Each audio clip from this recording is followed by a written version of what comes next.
Elizabeth Harrington pressed her back against the cold library door and stopped breathing. On the other side, her fiancé's voice was calm. Too calm. Like a man discussing the price of cattle. "She's useful, Edmund, not lovable. There's a difference." And her best friend laughed. Not a nervous laugh. Not a guilty one. A real laugh. Easy. Comfortable. Like they had said it 100 times before tonight. Elizabeth's hand found the door handle, and she pushed it open. If this story already has your heart pounding, subscribe to our channel, follow every twist to the very end, and drop a comment telling us what city you're watching from. I want to see exactly how far this story has traveled. The Fairfax estate had never looked more beautiful than it did on the evening of June the 14th, 1816. Every window blazed with candlelight. The orchestra had been imported from Philadelphia at considerable expense, and every family of standing within 3 counties had made the journey by carriage by horseback, by any means necessary, because an invitation to a Fairfax spring ball was not a social pleasure, it was a social obligation. Elizabeth Harrington had spent 6 weeks preparing for this night, not because she cared about the music or the dancing or the long supper tables arranged beneath crystal chandeliers. She had spent 6 weeks preparing because tonight was supposed to be the night Edmund Fairfax made their arrangement public, a formal announcement, a declaration before witnesses. The kind of moment a woman of her position needed in order to be considered settled, protected, accounted for. Her mother had said it plainly at the breakfast table that morning. "You smile, you are gracious, and you do not speak unless spoken to first. Tonight is not about you, Elizabeth. Tonight is about securing what your father's debts have left uncertain." Elizabeth had nodded. She was 23 years old, and she had been nodding at that particular speech in one form or another for the better part of 4 years.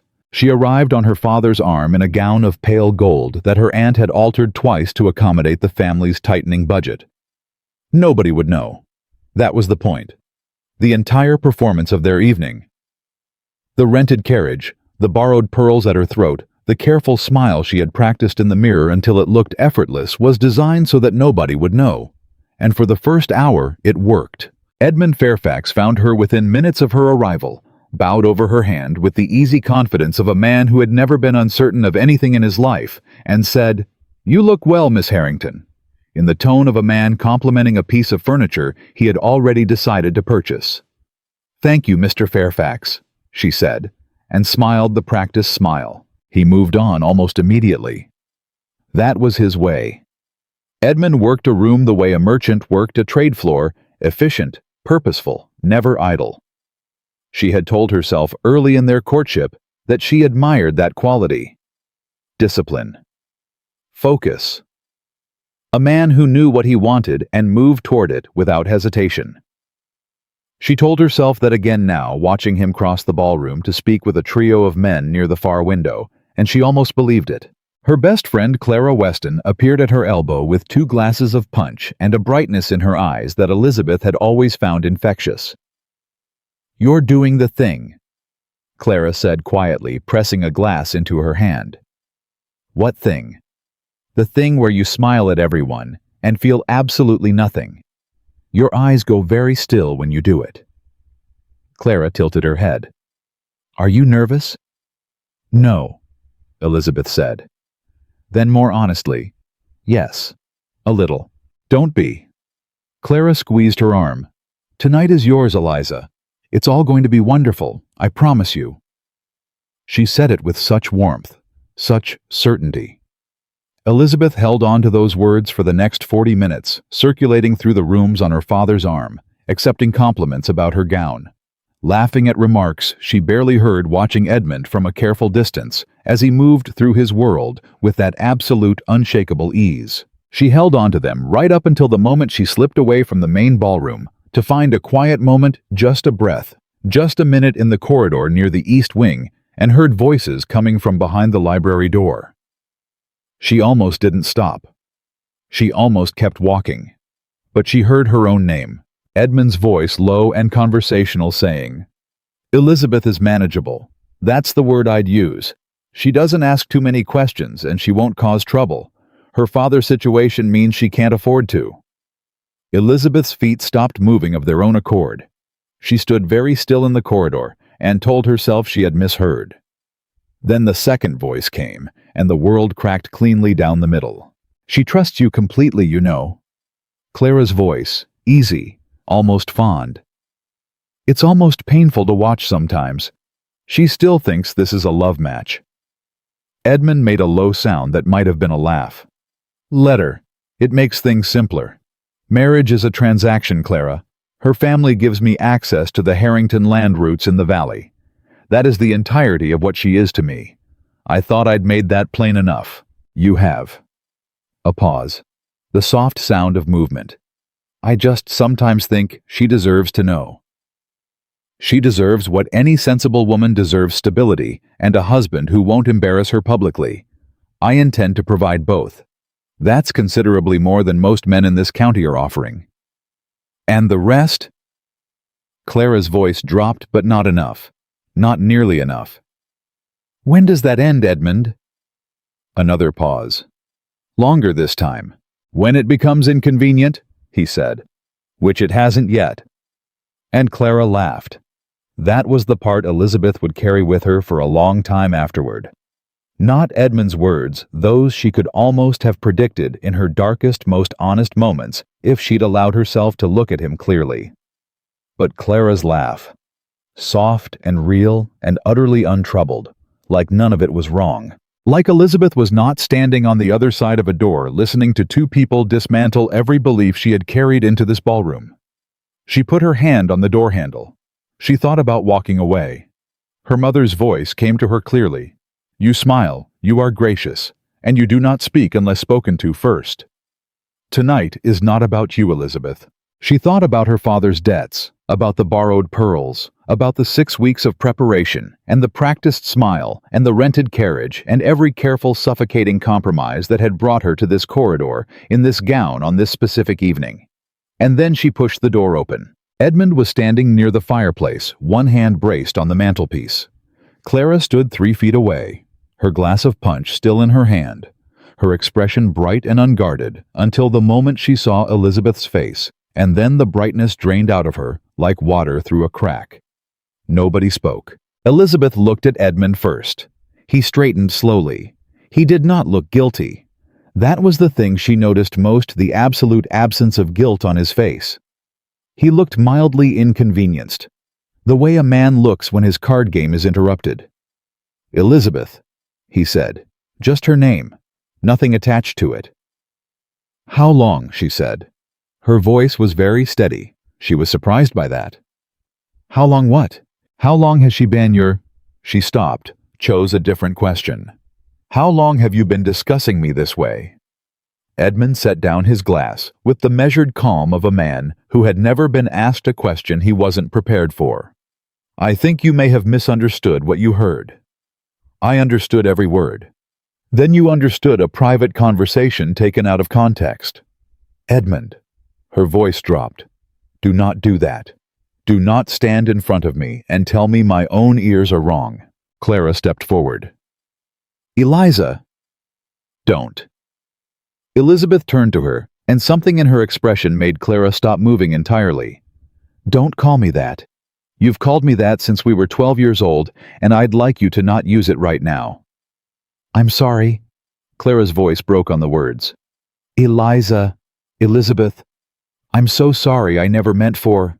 Did you know? Elizabeth said. From the beginning? Did you know what this was? The silence lasted exactly long enough to answer the question. He told me after, Clara whispered. After the courtship had already begun. I know I should have told you. I wanted to.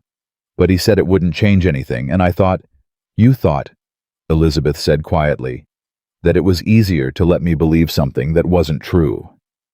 Clara didn't answer. Edmund cleared his throat.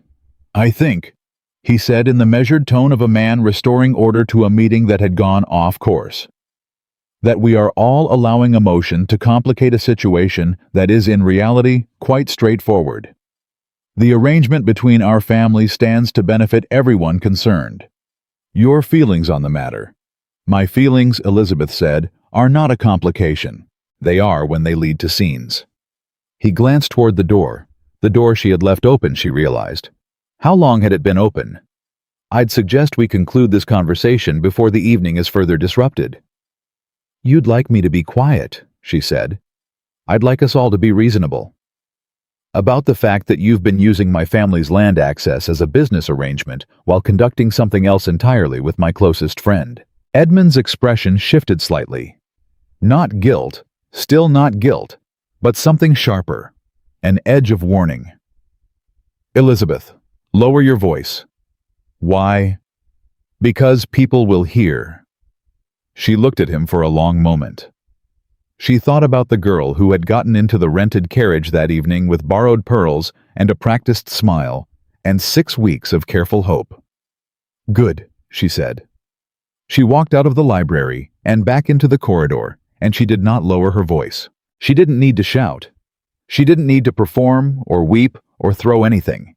She simply walked back into the edge of the ballroom, where the nearest cluster of guests, the Beaumont sisters, old Judge Hardcastle, 2 of the Fairfax cousins, and half a dozen others she couldn't name, stood close enough to the corridor to have heard the final exchange clearly, and she stood in the space between the rooms and let them look at her. Edmund followed her out a moment later. Then Clara, her eyes red, her composure completely gone. The music continued for approximately 4 more seconds before the nearest musicians registered the silence spreading through the room and trailed off one instrument at a time. Edmund said her name once more quietly, with the particular authority of a man accustomed to being obeyed. She turned to face him in front of every guest the Fairfax estate had gathered that evening. I release you from the arrangement, she said. Her voice was clear. Her hands were not shaking, though she could not have explained why. Both of you, I release you from the obligation of pretending. Edmund's jaw tightened. This is not the place. You chose the place, she said. When you chose to have that conversation in a room with an unlocked door, someone near the back of the room whispered something. A woman near the Beaumont sisters pressed her handkerchief to her mouth. Judge Hardcastle looked at his shoes. Clara said, Elizabeth, please. And her voice broke on the last word in a way that 6 hours ago would have moved Elizabeth completely. I hope, Elizabeth said to both of them very quietly, that it was worth it. And then she walked toward the doors. She didn't run. Running was for people who were ashamed, and she was not ashamed, not of anything she had done, not tonight. She walked steadily through the corridor past the entrance hall with its arrangement of summer flowers, and out through the wide front doors onto the stone steps.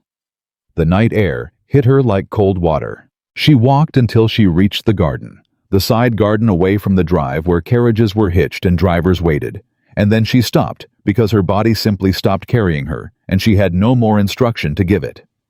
She sat on the low stone bench beside the rose bushes and pressed both hands flat against her knees and breathed.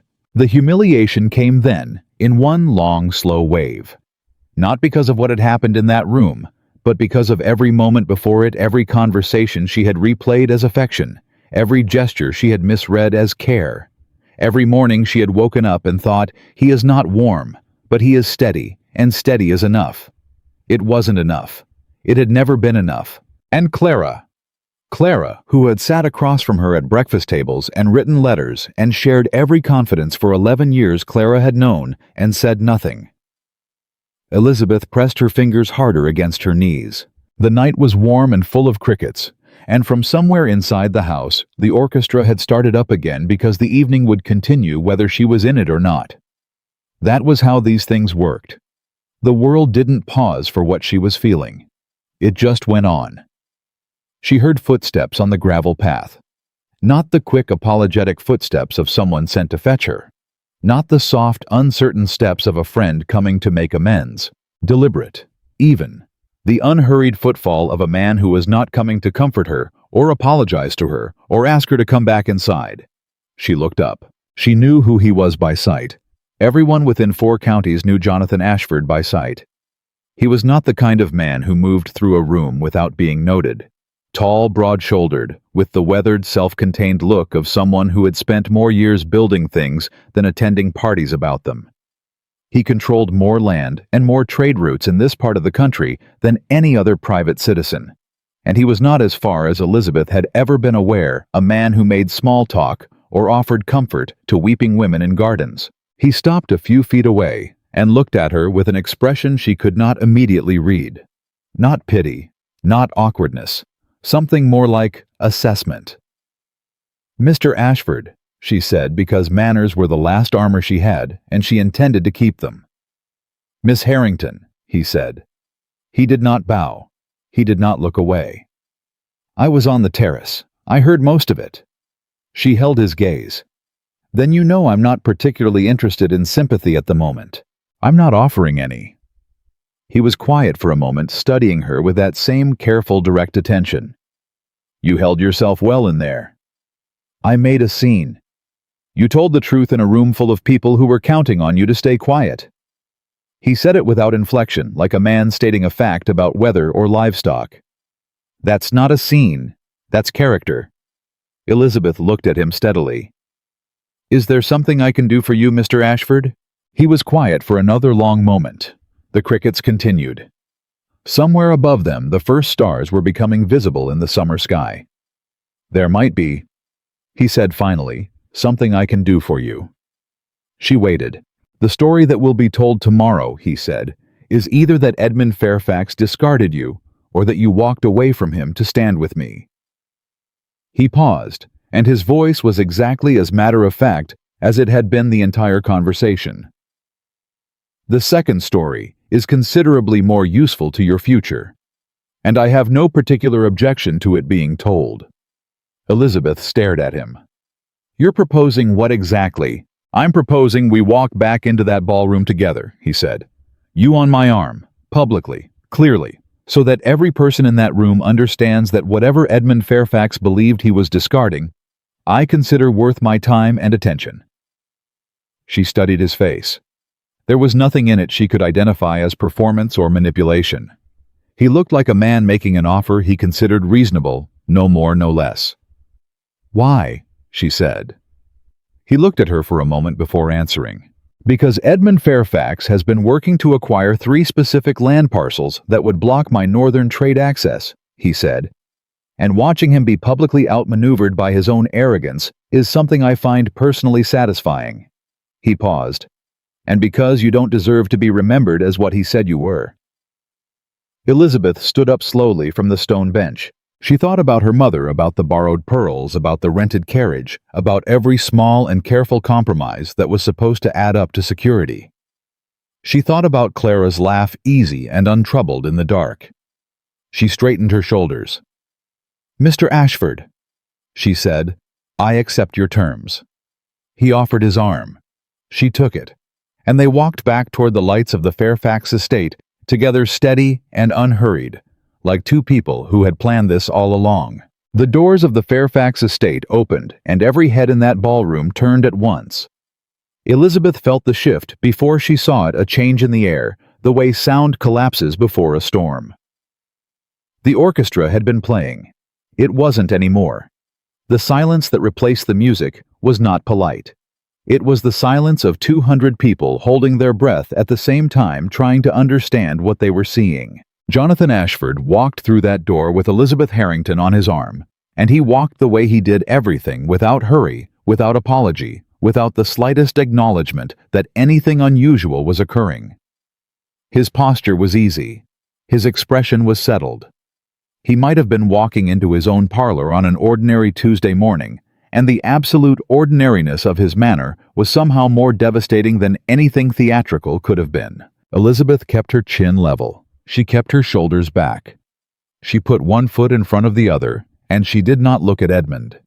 She felt Edmund's gaze find her from across the room, like a hand closing around her throat. She did not look at him. The Beaumont sisters stood nearest the entrance, and Elizabeth watched the elder one, Margaret, who had spent the better part of 40 years as the county's most reliable source of social intelligence, go through 5 distinct expressions in the span of 3 seconds. Surprise. Confusion. Rapid recalculation. something approaching respect, and then unmistakably delight. Margaret Beaumont turned to the woman beside her and began speaking in a low, rapid voice before Elizabeth had taken 4 steps into the room. That was how it started. The whispers moved through the ballroom the way fire moves through dry grass, fast, directional, unstoppable.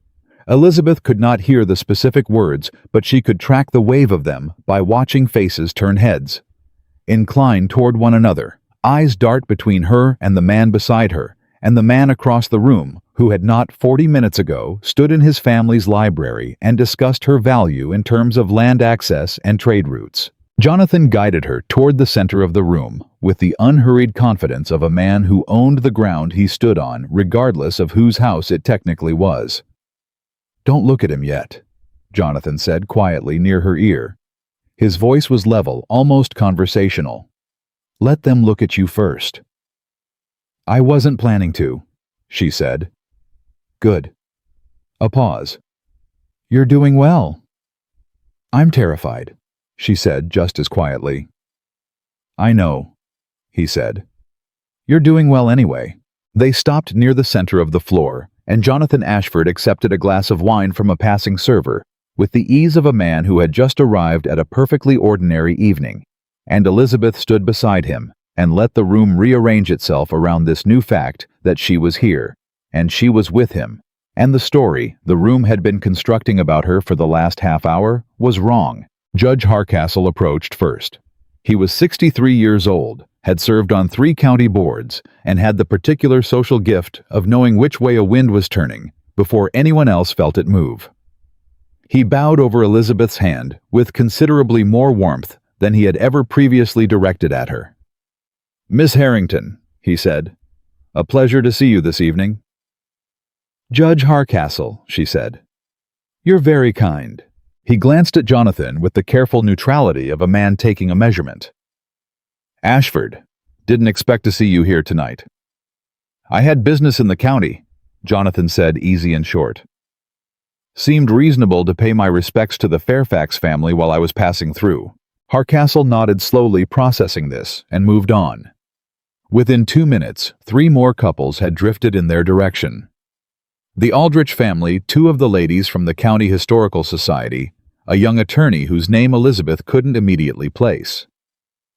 The conversations were brief and careful, the way conversations always are when people are trying to understand a social situation without appearing to try. But they came. They positioned themselves in the orbit of Jonathan Ashford, and by extension in the orbit of the woman standing at his side. Elizabeth could feel Edmund watching from across the room. She could feel it the way you feel a change in temperature. She still did not look at him. She talked to Mrs. Aldrich about the summer heat. She agreed with the Historical Society ladies that the estate's rose garden was extraordinary this time of year. She smiled and nodded and said the appropriate things, and held herself very, very still inside, where the part of her that was still sitting on that stone bench in the garden, with her hands pressed flat against her knees, was trying to understand how she had gotten from there to here in the space of 15 minutes. Then Edmund moved. She felt it in the shift of the room before she saw him. Another wave of held breath, another ripple of attention, tracking from one point to another. Edmund Fairfax was crossing the ballroom. His stride was controlled and deliberate, the stride of a man who had made a decision, and was executing it with discipline. Because Edmund did everything with discipline, and Elizabeth had once admired that, and now understood it for what it was, the discipline of a man who treated every human situation as a problem to be managed. He stopped in front of them.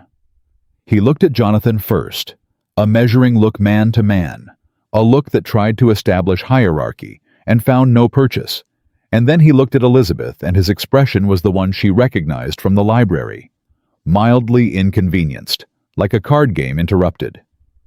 "Elizabeth," he said, "I'd like a moment." "I don't believe we have anything further to discuss," she said. "I disagree." His voice was low and even. "What happened earlier was the result of a misunderstanding, and I think if you'll allow me to explain—" "Mr. Fairfax." Jonathan's voice was not loud. It did not need to be. It had a quality of absolute ground-level finality that stopped Edmund mid-sentence as effectively as a door closing. I believe Miss Harrington has indicated her preference. Edmund's gaze moved to Jonathan with a deliberateness that was almost theatrical. I don't believe this concerns you, Ashford. Miss Harrington concerns me, Jonathan said. The words were simple, matter of fact. He might have been discussing a property boundary or a shipping contract, which makes this concern me. The silence around them had gone very tight. The cluster of people in their immediate vicinity had stopped pretending to have other conversations. Judge Harcastle, Elizabeth noticed, had not moved 3 feet from where he was standing a moment ago. Edmund looked at her. Something moved behind his eyes. Not guilt, still not guilt, but something calculating, reassessing. You've made your point, he said in a voice pitched low enough that it might have been intended as a private remark between them. But this performance isn't going to serve either of us in the long run. You know that. It isn't a performance, she said. Elizabeth. My answer is no, she said clearly. To whatever you're about to propose. My answer is no. His jaw tightened. The calculation behind his eyes ran its course and arrived somewhere cold. You're making a decision based on emotion, he said. That's not like you. You're right, she said. It isn't like the version of me that spent the last year convincing herself that being useful was the same as being valued. She held his gaze. That version of me is finished making decisions. Edmund looked at her for one long moment, and she watched him recalibrate, watched him understand perhaps for the first time that she was not going to be managed back into position. Something shifted in his expression. The inconvenience became something sharper. You'll regret this, he said quietly. Perhaps, she said. But not tonight. He held her gaze for another second. Then he turned and walked away, and the room exhaled. Jonathan said nothing. He simply picked up his glass again, easy as you please, and said something low and mild to Judge Harcastle about the quality of the wine, and the room, taking its cue from him, began to breathe and move and reconfigure itself around the new reality of the evening. Elizabeth stood beside him, and felt something strange happening in her chest. Not relief, not yet, but something adjacent to it. The particular feeling of having stood in front of a thing she feared and not broken. Clara found her 20 minutes later. Elizabeth had been half expecting it and had still not decided what she intended to say. Clara crossed the room with the specific energy of someone who has spent time composing themselves and is not entirely certain the composure will hold, and she stopped in front of Elizabeth with red-rimmed eyes and her hands clasped in front of her like a woman in a pew. Please, Clara said. Just that word. Please. Jonathan had drifted a few feet away to speak with one of the county land commissioners. Deliberately, Elizabeth suspected giving her space she hadn't asked for, but apparently needed. Say what you came to say, Elizabeth said. I'm sorry. Clara's voice was unsteady. I know that's not enough. I know there's nothing I can. Eliza, I have been sitting with this for months. Every time I saw you with him, every time you talked about the wedding, about the house, about the I wanted to tell you, I came so close so many times. But you didn't, Elizabeth said. No. Clara pressed her hands tighter together. No, I didn't. Why? A long pause. Clara looked at the floor. Because I was afraid of losing you, she said finally.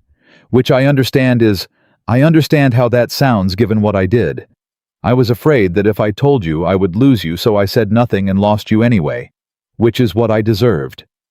Her voice broke on the last word. I know that. I'm not asking you to forgive me tonight. I'm not asking you to forgive me at all. I just needed you to know that I know what I did, and I know who it cost me. Elizabeth looked at her, at the face she had known since childhood, at the person who had known every private thing about her for 11 years, and she felt the grief of it clearly and completely. Not anger, or not only anger. Grief. The specific loss of someone you loved, who turned out not to be who you believed they were. I can't talk to you tonight, Elizabeth said. I don't have it in me. I know. I don't know what I'll have in me later. I don't know what this looks like going forward. I genuinely don't know that. I know, Clara said again quietly. I'll wait, however long. Elizabeth nodded once and turned away, and the grief settled into the place in her chest where the shock had been quiet and heavy and real. Jonathan was back at her side within 30 seconds, as if he'd been watching for the moment she needed him to be. He didn't ask what had been said. He simply was there, solid and unhurried, and Elizabeth was grateful for that in a way she couldn't have articulated. "Ready to leave?" he said. "Not yet," she said. He glanced at her. "I don't want to leave as though I'm retreating," she said. "I want to leave because I'm done."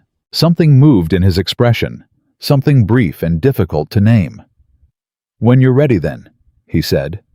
She stayed another hour. She talked to people she had met a dozen times and never particularly connected with. She ate supper at a table of strangers who treated her with careful, curious courtesy. She watched Edmund across the room. She allowed herself to look at him now because looking no longer felt like it cost her anything, and she watched him work the room with his usual efficiency, and she noticed for the first time how transactional every gesture was, how every handshake was an investment, how every smile was a calculation. She had looked at that for a year and called it steadiness. She understood now that she had been seeing only what she had needed to see. Jonathan joined her at the supper table partway through the meal and talked to the strangers around her with the same direct low-key ease he brought to everything, and she noticed how people responded to him not with the performance of deference they directed at Edmund, but with something more genuine. A kind of respect that didn't require anything in return. She filed that observation away without knowing exactly why. It was past 10 o'clock when she finally said, "I'm ready." Jonathan nodded and set down his fork and stood without any fuss, and they moved toward the entrance together in the same unhurried way they had entered, and this time the room watched them go with a different quality of attention. Not the stunned, recalibrating attention of their arrival. Something more settled. More considered. The story the room would tell tomorrow had been written. Outside, the night was still warm. The carriages were lined up along the drive, and Jonathan's was larger than most, unmarked, well-maintained, the kind of carriage that communicated wealth without announcing it. He stopped at the foot of the steps.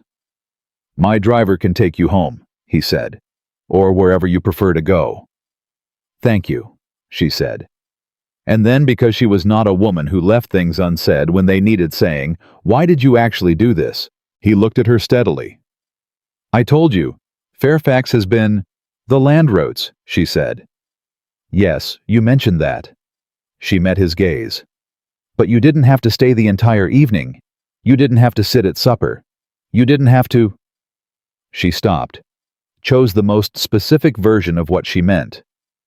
"You didn't have to be kind." He was quiet for a moment, and in that quiet, she heard something shift, some small, precise thing, like a key turning in a lock that hadn't been opened in a long time.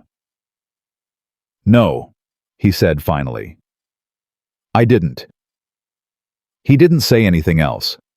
He offered his hand to help her into the carriage, and she took it, and the warmth of his grip was brief and matter-of-fact, and completely unlike anything Edmund had ever made her feel, which was to say, it felt like honesty, rather than performance. The carriage pulled away from the Fairfax estate. Elizabeth pressed her back against the seat and looked out at the dark summer road unwinding ahead of her, and she let herself feel all of it at once. The humiliation and the grief, and the strange precarious something that had taken root in the rubble of the evening. She didn't try to name it, she didn't try to contain it. She let it be exactly as complicated as it was. Tomorrow, there would be consequences she hadn't thought through yet. Her mother would have heard by morning. Her father's creditors would notice that the Fairfax alliance had collapsed. There would be social arithmetic to do, conversations to survive a future that had just become considerably less certain than it had been 12 hours ago. But that was tomorrow. Tonight, she had stood in front of a room full of people who expected her to be quiet, and she had not been quiet.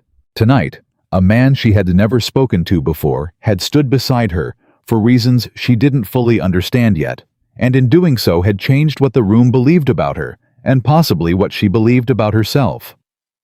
She pressed her palm flat against the leather seat beside her, and felt the vibration of the road beneath the wheels, steady and real, carrying her forward through the dark. She did not know what came next. For the first time in a very long time, she found that she was almost not afraid of that. 3 days passed before Jonathan Ashford sent a note. Elizabeth had spent those 3 days doing what women in her position were expected to do after a public catastrophe. She received callers with her mother sitting rigid beside her on the parlor settee. She answered questions with careful, minimal words, and she waited for the shape of what her life was now going to look like to become clear enough to act on. Her mother had not shouted. That was somehow worse. Margaret Harrington had sat across from her daughter the morning after the Fairfax ball, with her hands folded in her lap, and her face arranged into an expression of such controlled devastation that Elizabeth felt it more than she would have felt a raised voice. "The Fairfax connection is gone," her mother said. "Yes. Your father's situation has not changed." "No. And you chose to make this public, in that room, in front of everyone." "He made it public first," Elizabeth said. "In that library. I simply refused to be the only one who knew about it." Her mother looked at her for a long moment. "You understand what this means?" "I understand what it means," Elizabeth said. "I understood it when I opened that door." The silence between them was not comfortable, but it was honest, and Elizabeth thought that was possibly the most honest exchange she and her mother had managed in several years. The callers came anyway. That was the thing nobody had warned her about. The humiliation had a social gravity of its own, and it drew people in rather than repelling them.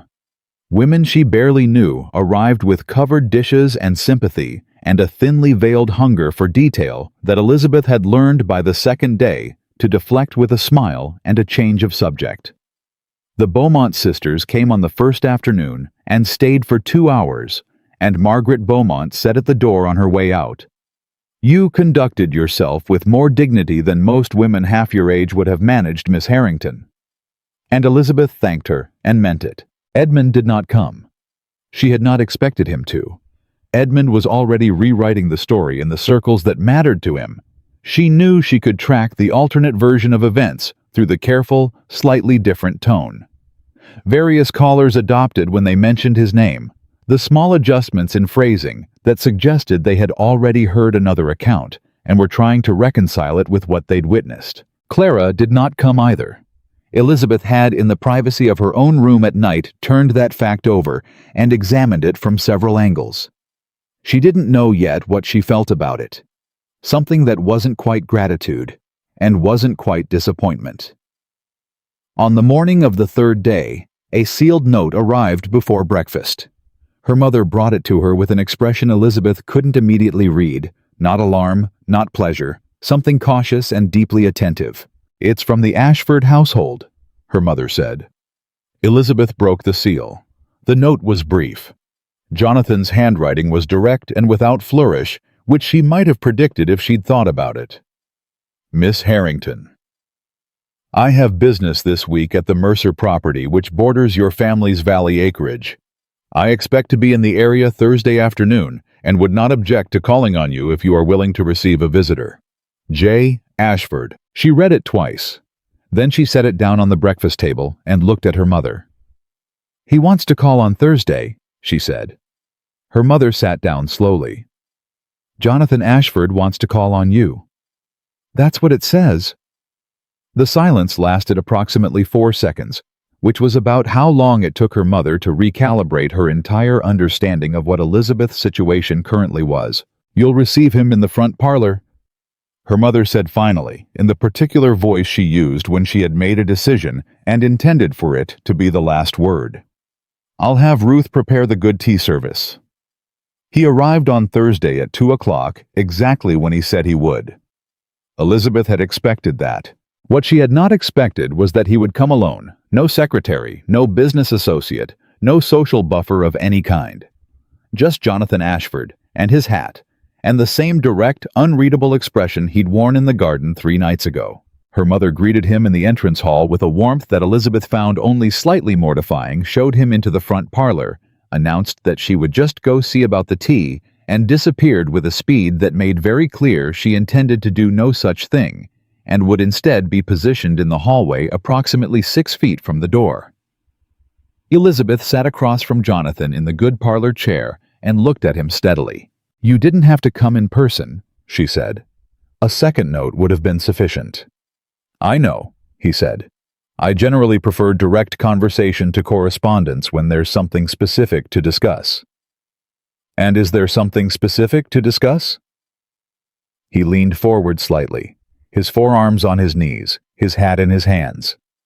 It was the posture of a man who was not performing ease, but actually had at a distinction she realized becoming attuned to. "I want to be honest with you about something," he said. "What I proposed at the Fairfax estate, the public arrangement walking back in together, I told you it was about the land routes. That was true. It wasn't the whole truth." Elizabeth kept her expression level. "Go on." "I've watched Edmund Fairfax operate in this county for 4 years, Jonathan said. "I know what kind of man he is. I knew what kind of arrangement he'd made with your family before you did, most likely because he discussed it as a business matter in business contexts." His jaw tightened slightly. "He discussed you as a business matter, in those same contexts." The air in the room shifted. "You knew," Elizabeth said slowly. "Before that night, I suspected. I had no cause to act on a suspicion about another man's private arrangements." He held her gaze. "But when I saw you come out of that library and stand in front of those people and say what you said, I had both the cause and the opportunity. So I acted." Elizabeth was quiet for a moment, turning this over. "You could have told me what you suspected," she said. "Earlier, before the ball. We had never spoken," he said. "What would you have done if a man you didn't know had appeared at your door 3 weeks before your engagement announcement to tell you your fiancé was using you for land access?" She opened her mouth, closed it. "I'd have thought you were either mistaken or had your own agenda," she said. "Yes," he said. "That's what I calculated too." The tea arrived her mother efficiently, with Ruth behind her, and the good service on a tray, and for 5 minutes the conversation was all surface. Her mother asking Jonathan careful, socially impeccable questions about his business in the northern counties. Jonathan answering with equal courtesy and considerably more information than was strictly required, which Elizabeth suspected was intentional. He was establishing something. She watched him do it and tried to understand what. When her mother finally retreated again, less convincingly this time, with the air of a woman who very much wanted to stay, Elizabeth looked at Jonathan directly. "What is it you actually want, Mr. Ashford?" He was quiet for a moment, long enough that she thought he might deflect. "I want to propose a different kind of arrangement," he said. "Not what I offered at the Fairfax estate. That was about one evening, one room, one story getting told the right way." He set his cup down with precision. "This would be longer." "Define longer." "A courtship," he said. "A real one, conducted properly, with the honest intention of determining whether a permanent arrangement would suit us both." Elizabeth stared at him. "You're serious," she said. "I don't generally say things I'm not serious about." "We have spoken." She paused and counted twice, including right now. "I'm aware." "You don't know me." "No," he said. "That's rather the point of a courtship." She stood up. Not from distress, she simply needed to be upright for this conversation, she found. She moved to the window not to look out of it, but because standing gave her something to do with her body while her mind worked. "After what just happened," she said, 3 days after the most publicly humiliating evening of my life, you're sitting in my mother's parlor proposing a courtship." "I'm aware of the timing," he said without apparent embarrassment. "If you'd prefer I wait, I'll wait. But I want you to know my intention while it's clear, rather than have it become complicated by politeness and delay." She turned to look at him. He was watching her with that same steady, assessing attention he'd directed at her in the garden, and she understood suddenly that this was simply how he looked at everything, not with coldness, but with the particular focus of a man who takes the things he's looking at seriously. "Why me?" she said. Plainly, not the tactical version. He was quiet for a moment. "Because you opened that door," he said. "When every reasonable calculation said you should walk away, and every social instinct said to keep quiet, and the cost of doing otherwise was everything you had. You opened that door anyway." He paused. "I have met very few people in my life who choose truth over comfort when the price is that high. I find I want to know more about a person who does that." The room was very quiet. Elizabeth stood at the window and felt something move in her chest, that same strange, unsteady thing she'd noticed in the carriage, larger, now more difficult to name. "I need time to think about this," she said. "Take whatever time you need," he said. He stood, picked up his hat, and moved toward the door with the same unhurried ease he brought to everything. At the threshold, he stopped and turned back. "Miss Harrington, whatever you decide what you did at the Fairfax estate didn't cost you what you think it cost you. I want you to know that." She looked at him. "How do you know what I think it cost me?" "Because you've been calculating it since the carriage ride home," he said simply. "I could see it in the way you sat in that room tonight, doing the arithmetic." He bowed slightly, settled his hat, and left. Elizabeth stood where she was for a long moment after she heard the front door close. Then she sat back down in the good parlor chair and picked up her teacup, which was cold now, and held it in both hands. Her mother appeared in the doorway approximately 30 seconds later with the expression of a woman who had been standing in a hallway for the better part of an hour and had no intention of pretending otherwise. "Well," her mother said. "I need to think," Elizabeth said. "Of course you do," her mother said, and sat down anyway. The thinking took 4 days. She went over it the way she went over everything she took seriously, not in one long deliberate session, but in pieces, in the margins of ordinary life. While she was helping Ruth in the kitchen, while she was walking the edge of the south field in the early morning before the heat came up, while she was lying awake in the dark listening to the summer insects and trying to be honest with herself about what she was afraid of. She was afraid of being managed again. That was the clearest and most honest answer. She had spent a year inside an arrangement that looked like a courtship and was in fact a transaction, and the worst part, the part that kept her awake, was that she hadn't seen it. She had looked at Edmund Fairfax with the kind of deliberate, willful hope that smooths over all the edges that don't fit, and she had told herself the story she needed rather than the one that was true. She didn't want to do that again. She couldn't do that again. But Jonathan Ashford was not Edmund Fairfax, and she knew it, and that knowledge sat alongside her fear in a way that made them both feel very real and very irreconcilable, and very much something she was going to have to decide between. On the 4th day, she sent a note. On the 5th day, he came back. This time her mother still brought the tea, but stayed in the room seated in the corner chair with her embroidery, with the particular placid determination of a chaperone who is going to do this correctly or not at all. Jonathan acknowledged her with a nod that managed to communicate both respect and the complete absence of inconvenience, and sat down across from Elizabeth and waited. "I have conditions," Elizabeth said. He nodded once. "Tell me." "Honesty," she said. "Not courtesy honesty. If you have a business reason for something, I want to know the business reason. If something changes, I want to know before it changes the situation I'm in. I will not be managed by careful information again." "Agreed," he said. No hesitation. "I will not be a transaction," she said. "Whatever this is, whatever it becomes or doesn't become, I am not a means to an end, not land access, not social positioning, not any other thing. If that changes, I need you to tell me, and I need to be told the truth." "Agreed," he said again in the same level tone. She looked at him. "Those feel too easy," she said. "You agreed very quickly." "Because they're reasonable conditions," he said. "I'd expect the same in return." "You'd have them," she said. And then, because she was not a woman who left important things vague when she could be specific, "I'm still afraid this is a mistake." He met her gaze without flinching. "That's honest. I thought you'd want me to be less afraid of it." "No," he said. "Fear that's based on real experience is useful. I'd rather you bring it into this clear-eyed than pretend it isn't there." He paused. "I'm not asking you to trust me because I've said things that sound trustworthy. I'm asking you to give me the time to show you whether I am." Elizabeth looked at him for a long moment.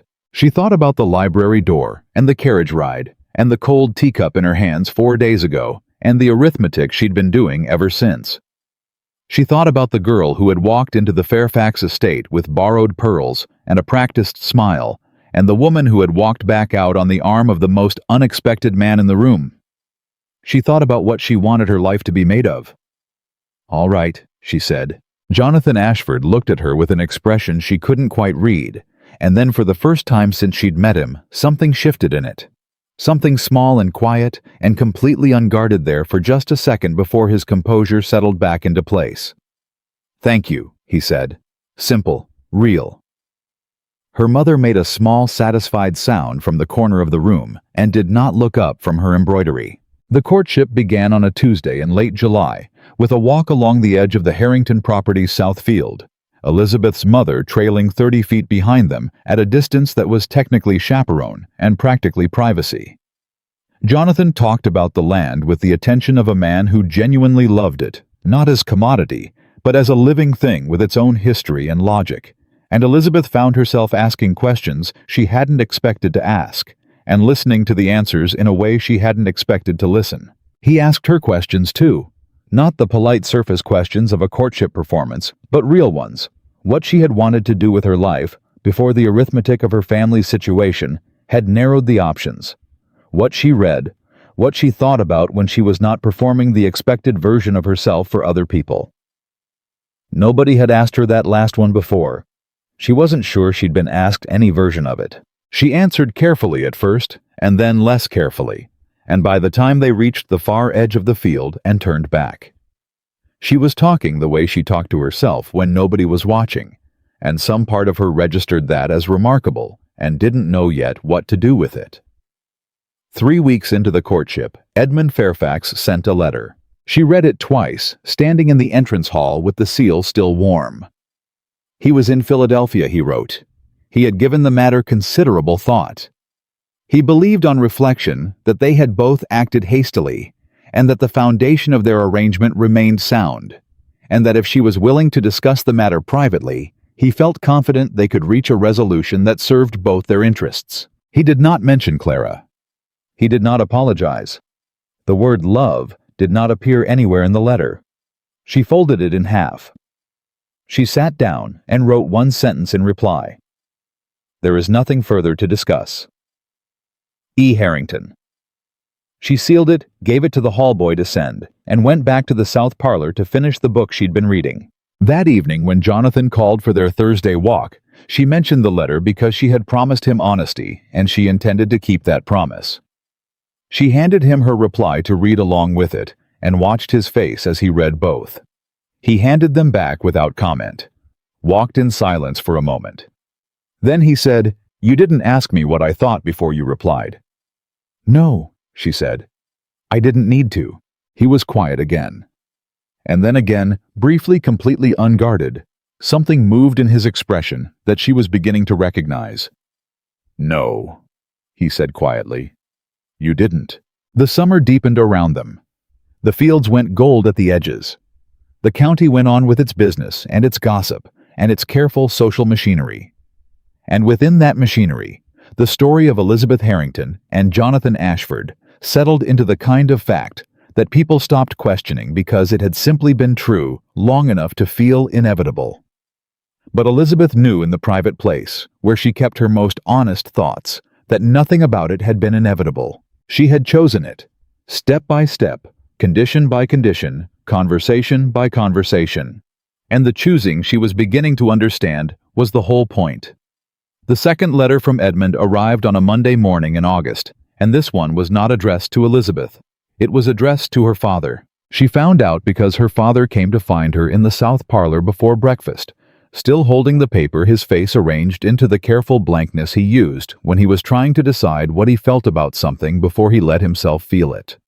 Robert Harrington was a man who had built a successful trading business on sound instincts and then watched it erode through a decade of bad harvests and worse luck, and the particular defeat of that experience had left him cautious in a way he hadn't been when Elizabeth was young. He didn't rush toward things anymore. He waited to see which way they fell first. He set the letter on the table in front of her without saying anything. She read it. Edmund was not requesting reconciliation this time. He had moved past that. What he was requesting in the measured transactional language of a business correspondence was a private meeting with Robert Harrington to discuss the Harrington Valley land access, specifically to revisit the terms of an arrangement he believed had been disrupted by what he called an emotional misunderstanding between the younger parties, and which he felt confident could be resolved between the men of both families without further complication. He did not mention Elizabeth's name once in the entire letter. She read it to the end. Then she set it down. "He's going around me," she said. "Yes," her father said. "He believes if he secures your agreement, I'll follow." She looked up at her father. "Will I?" Robert Harrington was quiet for a long moment. He pulled out the chair across from her and sat down heavily like a man putting down something he'd been carrying for too long. He looked at his daughter with the look she remembered from her childhood, before the bad years, before the careful management, the look that meant he was about to tell her the truth, regardless of whether it was comfortable. "That depends," he said, "on whether you want me to." She held his gaze. "No," she said, "I don't." He nodded slowly. "Then I'll decline the meeting." "He won't accept it," she said. "He'll push again." "Let him push," her father said, and something in his voice had shifted the particular quality of a man who has spent too long accommodating the world and has just decided quietly to stop. "I may have made poor decisions with this family's finances, Elizabeth. I won't make poor decisions with my daughter." She reached across the table and put her hand over his, and neither of them said anything else. And it was the most she had felt close to her father in 3 years. Edmund's response to the declined meeting arrived 4 days later. This time, it was not a letter. This time, it was Edmund himself appearing at the Harrington property on a Wednesday afternoon without an invitation or a calling card, with the particular audacity of a man who had decided that the normal rules of social approach did not apply to him. Elizabeth was in the garden when he arrived. Not the decorative front garden, the working garden behind the house where she had been helping Ruth tie back the climbing beans because the heat had made them unruly. She had dirt on her hands, and her hair was not properly dressed, and she was wearing the old cotton work dress she'd had since she was 19. She looked up and saw him standing at the garden gate, and for one fraction of a second she felt the old reflex, the instinct to be embarrassed, to wish she looked different, to perform some version of herself that was more suitable for his observation. The reflex lasted exactly that fraction of a second. Then it was gone. "Mr. Fairfax," she said, and did not move from where she was standing. Edmund looked at the work dress and the dirt on her hands, and said nothing about either, which she supposed was its own kind of commentary. He opened the gate and came through it with the ease of a man who does not wait to be invited. "You declined my letter," he said. "I did," she said, "and your father declined my meeting request." "He did." Edmund stopped a few feet away. He looked at her with that calculating, assessing look she knew so well, running the numbers she had once heard him describe it to a business associate, meaning the process by which he determined the fastest route between his current position and his desired outcome. "I want to speak plainly," he said. "You've never spoken any other way," she said. "Go ahead. The Harrington Valley access is worth considerably more than whatever social performance Ashford is staging on your behalf," he said. "I've made that calculation carefully. Your father's debts are structured in a way that will become very uncomfortable within the next 18 months if something doesn't change. I'm in a position to change that. Ashford may be wealthier, but his interest in you is recent and untested, and I know this county and this family and what you need better than a man who appeared at a ball at the convenient moment." Elizabeth had stopped working when he began speaking. She stood with her hands at her sides and listened to the whole speech, and when he finished, she was quiet for a moment. "You know what strikes me most about what you just said," she said. He waited. "You didn't ask me anything," she said. "You told me what my family needs. You told me what Ashford's intentions are. You told me what you're in a position to do. In the entire speech, there was no question, not one, about what I want." Edmund's jaw tightened. "I'm trying to be practical." You're trying to close a deal, she said. That's different. Elizabeth, you came to my father because you thought that was the correct approach for managing me, she said. And when that didn't work, you came here without an invitation to present your case directly, because you've recalculated, and this is the next most efficient route.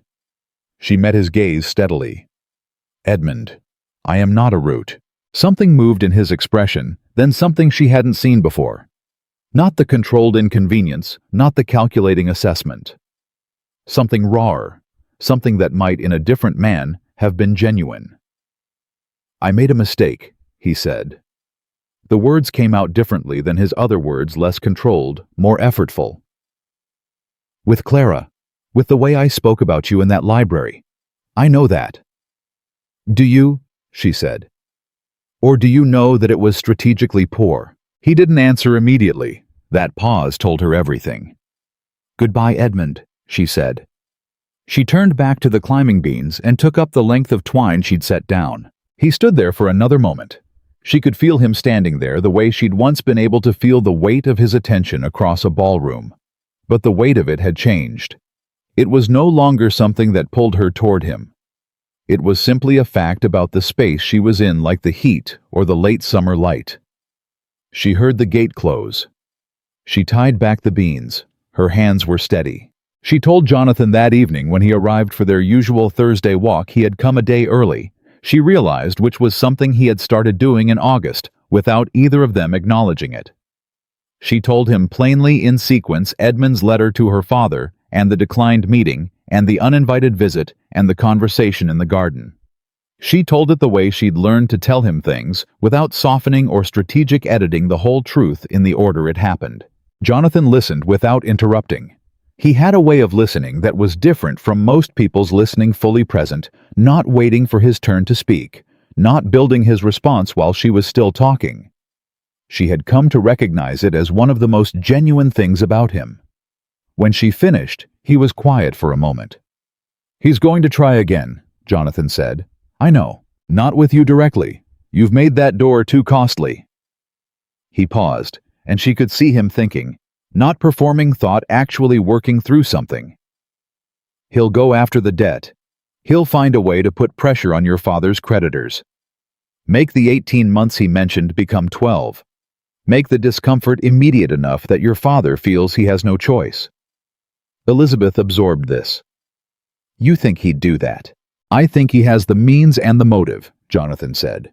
And I think he's a man who, when he's been beaten socially, finds a way to win financially. He looked at her. I want to help with your father's situation, directly, before Fairfax can use it as leverage. She stopped walking. He stopped too and turned to face her. I need you to understand something, she said carefully. I will not accept help with my father's debts as part of this courtship. I won't have that between us. I won't spend the next 10 years wondering whether I made this decision because of money. I'm not offering it as part of this courtship, he said. Then what are you offering it as? A business arrangement between myself and your father, he said. Completely separate. I've been looking at the Harrington Valley access for my northern routes for 2 years. The fact that your father needs capital and I need reliable land access is a coincidence of timing, not a manipulation. I should have approached him directly 6 months ago before any of this happened. But I was working through a different route, and the timing wasn't right. He paused. I'm telling you this because you asked me to tell you the business reasons. This is the business reason. Elizabeth looked at him for a long time. If I weren't in the picture, she said, would you still want the land access? Yes, he said without hesitation. Would you offer my father the same terms? Roughly, he said. I might have negotiated harder. Knowing you are involved, I intend to be scrupulously fair. She kept looking at him. That's the most honest thing anyone has ever said to me in the context of money, she said. He held her gaze. I told you I'd be honest. You did, she said. She started walking again, and he fell into step beside her. Talk to my father, she said. Present the terms. Let him make the decision. And you? I'm not part of that negotiation. she said. That's the point. He nodded. And then, unexpectedly, he said, You know what you remind me of. She glanced at him. I can't imagine. My mother, he said. And there was something in his voice she hadn't heard before, a quality of old feeling, the kind that's been carried a long time and doesn't come out often. She was the only person in my father's house who said what she actually meant. Every room she walked into was cleaner for it. He paused. She died when I was 17. I'd nearly forgotten what it felt like to be around someone who did that. Elizabeth didn't say anything immediately. The evening was cooling around them, the late August light going amber across the fields, and she was aware of something shifting in the texture of the air between them, something that had been building for weeks and was now unmistakably, irreversibly present. What happened to your engagement? She said. The one before. He was quiet long enough that she thought he might not answer. Her name was Priscilla Connors, he said. We were engaged when I was 26. Her father decided 3 months before the wedding that my land holdings weren't growing fast enough to satisfy his financial ambitions. He found a wealthier prospect and broke the agreement. A pause. Priscilla did not object. I'm sorry, Elizabeth said. I was angry for a long time, he said. Not about losing her specifically, about being assessed like property and found insufficient. He glanced at her. I expect you understand that feeling now. More than I'd like to, she said. I closed off after that, he said. I built the business, and I acquired the land, and I made myself into something that couldn't be found insufficient by anyone's financial calculations, and I told myself that was the same thing as being whole. He paused again, and she could feel the honesty of it, the real honesty, not the careful honesty of someone managing an impression. It isn't. She felt the words land in her chest, quiet and precise. No, she said softly. It isn't. They walked in silence for a while after that. The comfortable kind of silence that had taken weeks to build between them, the kind that doesn't require filling. Her mother was waiting at the edge of the property when they returned, which was unusual. She was standing with her hands clasped and her face carrying an expression Elizabeth had never quite seen on her before, a combination of urgency and carefully controlled alarm that straightened Elizabeth's spine immediately. What happened? Elizabeth said. A man came while you were walking, her mother said. A Mr. Calloway. He said he represented the consortium that holds your father's primary notes. She paused. He said the terms of the notes have been revised. The timeline has been accelerated. Your father has 60 days. The silence was absolute. Elizabeth turned to look at Jonathan. His expression had gone very still in the particular way she'd come to recognize, not cold, but concentrated. He was already thinking 3 steps ahead. Fairfax, she said. Most likely, Jonathan said. His voice was level. He moved faster than I expected. Can you? She started. Yes, he said. He didn't let her finish the question. He just answered it. I'll speak to your father tonight, if he's willing to receive me. We can structure something that takes Calloway's leverage away before the week is out.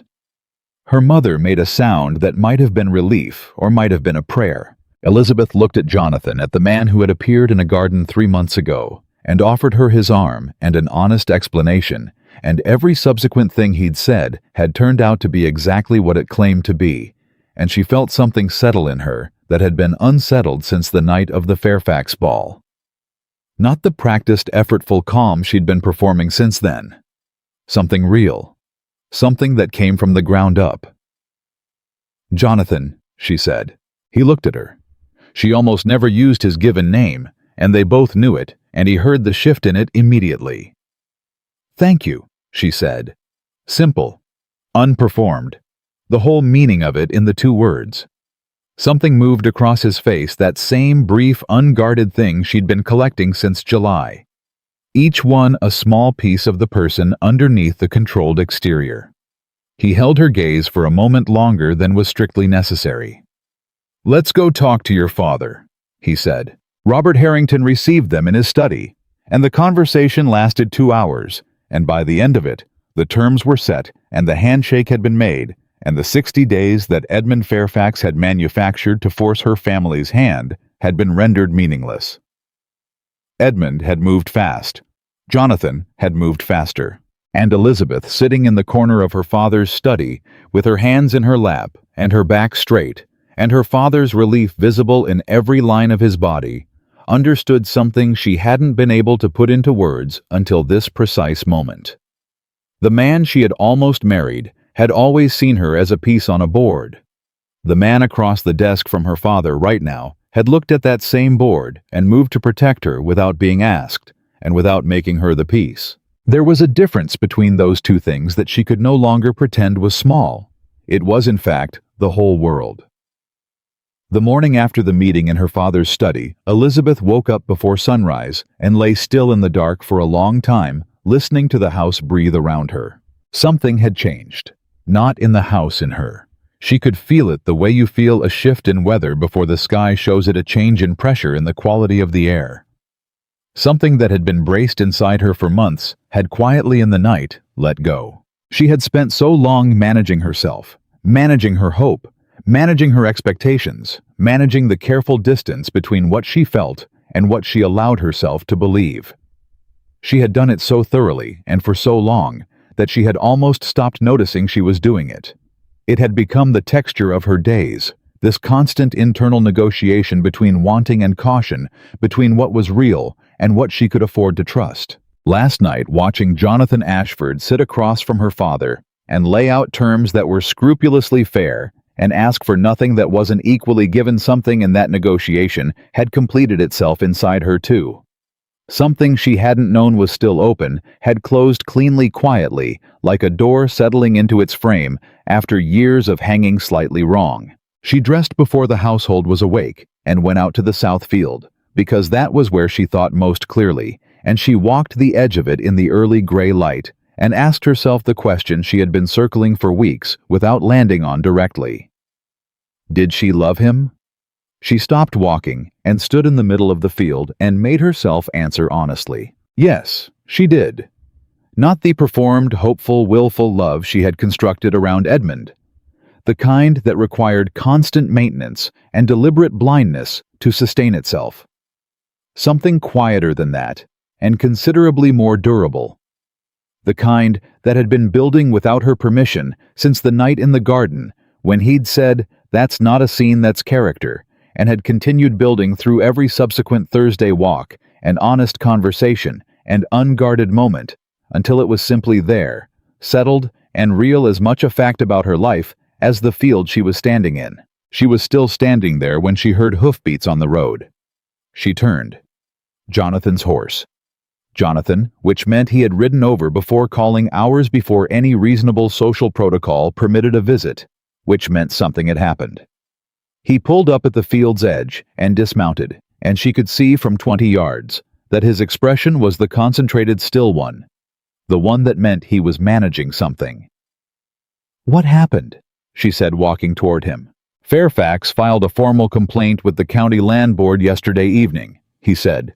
"After hours. He's contesting the validity of my northern route access, claiming the original survey documentation was improperly recorded." He handed her a folded document. "I received this an hour ago."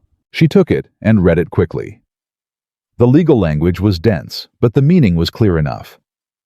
Edmund was attacking Jonathan's landholdings directly. Not her father anymore, Jonathan. Using a procedural technicality to tie up the land access that was the foundation of his northern trade network. She looked up. "Can he succeed?" "The survey documentation is sound," Jonathan said. "I've had it reviewed twice, but a formal contest means a hearing, and a hearing means months of delay, and delay in trade routes means contracts falling through and competitors stepping into the gap." His jaw was tight. "He's not trying to win the complaint. He's trying to make the process expensive enough and disruptive enough that I walk away from the northern routes entirely." "Or walk away from something else," Elizabeth said. Jonathan looked at her directly. "Yes." She handed the document back. "He thinks if he makes himself costly enough to you, you'll reassess whether I'm worth the cost." "That's the calculation he's making," Jonathan said. "It's not an unreasonable one from his perspective. He doesn't understand." He stopped. "What doesn't he understand?" she said. Jonathan was quiet for a moment. The early light was coming up properly now, gold at the edges, and she could see his face clearly, the controlled exterior, and underneath it visible to her now in a way it hadn't been in June, the actual man. "He doesn't understand that some things are not subject to calculation," Jonathan said. "He's been doing the arithmetic on this situation since June. He calculated that I intervened for tactical reasons, that the courtship is strategic, that the business arrangement with your father is leverage. He's been running those numbers and arriving at the answer that there's a price at which I'll fold." He held her gaze. "He's wrong." Elizabeth felt the words move through her the way the best true things do, without drama, without performance, just a clean and settling weight. "Jonathan," she said.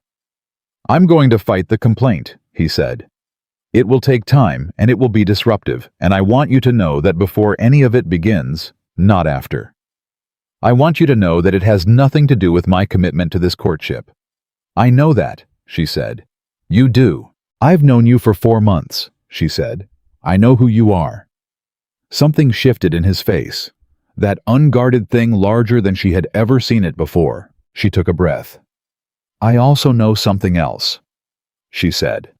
"And I want to say it plainly the way we've said everything, because I'm not interested in waiting for the right moment, or the correct social timing, or the permission of a process." She met his gaze. "I love you.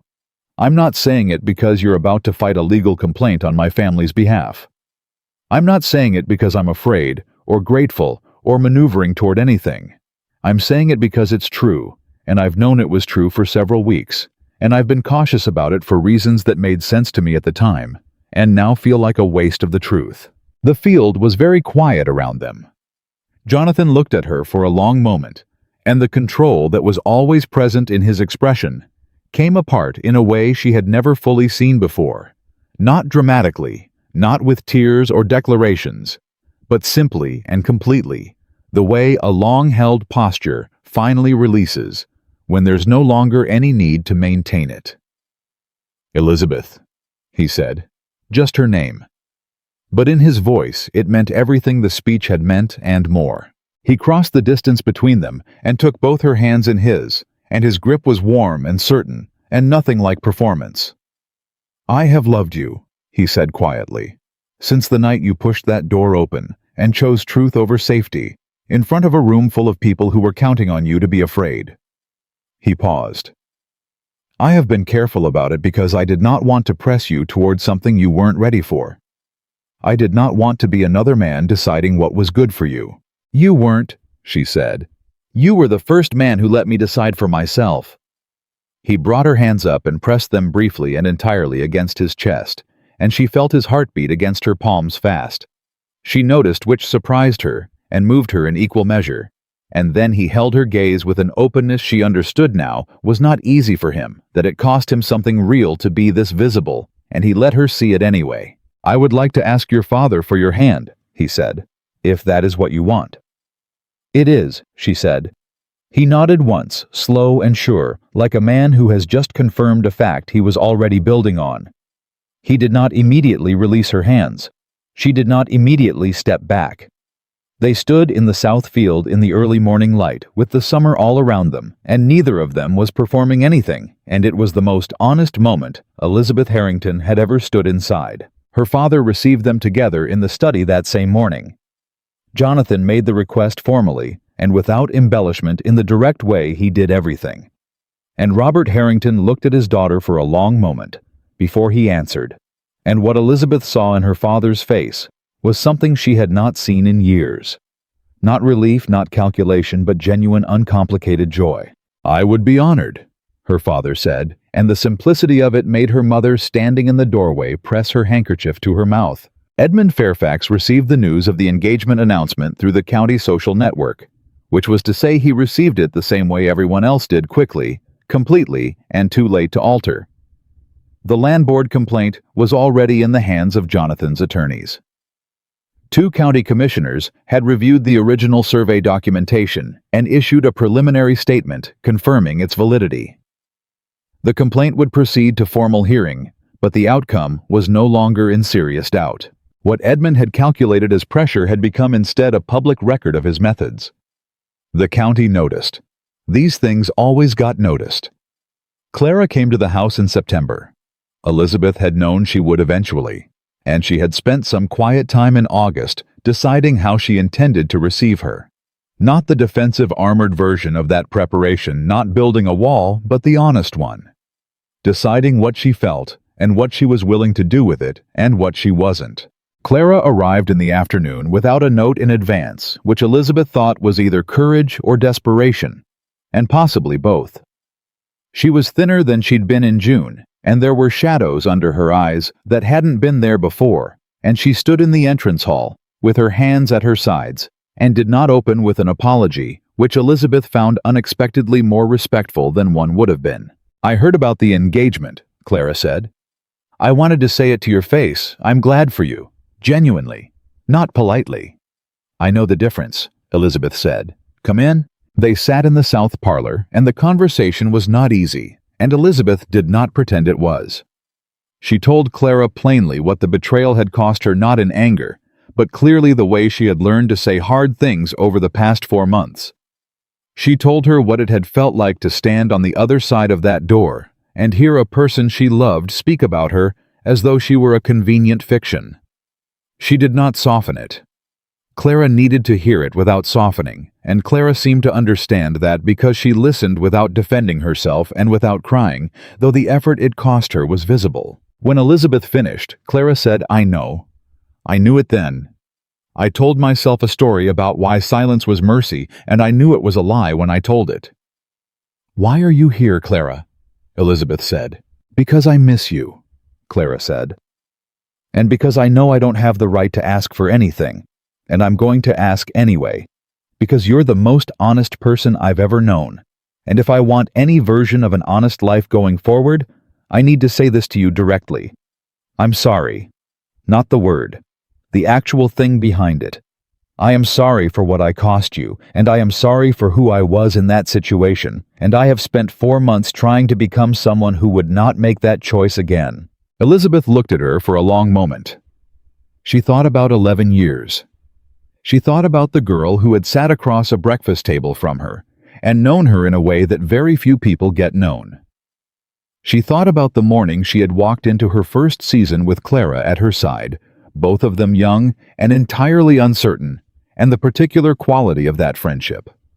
The real parts of it, the parts that had existed before everything else. She thought about the door she had learned in the last 4 months to open, even when it was costly. "I cannot go back to what we were," Elizabeth said. "I want you to understand that clearly. I'm not capable of that, and I don't think it would serve either of us." Clara nodded. Her jaw was tight, but she was holding herself steady. "But I am capable of something different than nothing," Elizabeth said. "I don't know yet what shape it takes. I know I'm not interested in carrying this as a permanent wound if there's something honest on the other side of it." She paused. "That's not a promise. It's a possibility." Clara closed her eyes briefly. When she opened them, there was something in them that might have been the beginning of a real answer. Not relief, which would have been too easy, but something more like the foundation of one. "That's more than I came expecting," she said quietly. "I know," Elizabeth said. The autumn came in properly in October, and with it a cooling in the air that Elizabeth felt in her body as something like permission to stop bracing to let the summer's urgency settle into something steadier. The legal complaint worked through its process and resolved in Jonathan's favor in November, which the county noted with the particular attention they gave to situations that confirmed what they had already begun to suspect about Edmund Fairfax's character. Edmund left the county before the new year. She heard it from Judge Harcastle, who mentioned it with the careful neutrality of a man sharing information without editorial comment, and she received the news with a stillness that surprised her. Not satisfaction, not relief exactly, but the particular quiet of a chapter ending that had needed to end. The wedding was planned for the following spring at the Harrington property outdoors if the weather permitted. Elizabeth chose the date herself, which she recognized as the small and significant thing it was. She chose the guest list herself. She chose the flowers herself. Not from obstinance, but from the genuine understanding hard-won over a very particular 8 months that choosing for herself was not a luxury or a radical act. It was simply what it felt like to be fully present in your own life. Her mother, who had spent the better part of Elizabeth's adult life making every possible arrangement on her behalf, sat with her one evening in the parlor, while Elizabeth worked through the details of the ceremony, and said very quietly, "You're different."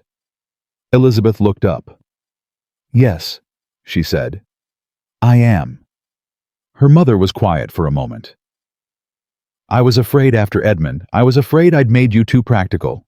Too willing to accept useful instead of real. You were trying to protect me," Elizabeth said. "From your own experience, most likely." Her mother's hands stilled on her embroidery. That landed. "Yes," her mother said after a moment. "Most likely." "You don't need to worry now," Elizabeth said. "I know the difference." On the morning of the wedding, Jonathan came to the edge of the property. Not to the house, because that was not done, but to the fence line of the south field, their field, the place where everything had clarified itself between them in the early morning light. He sent a note with his driver.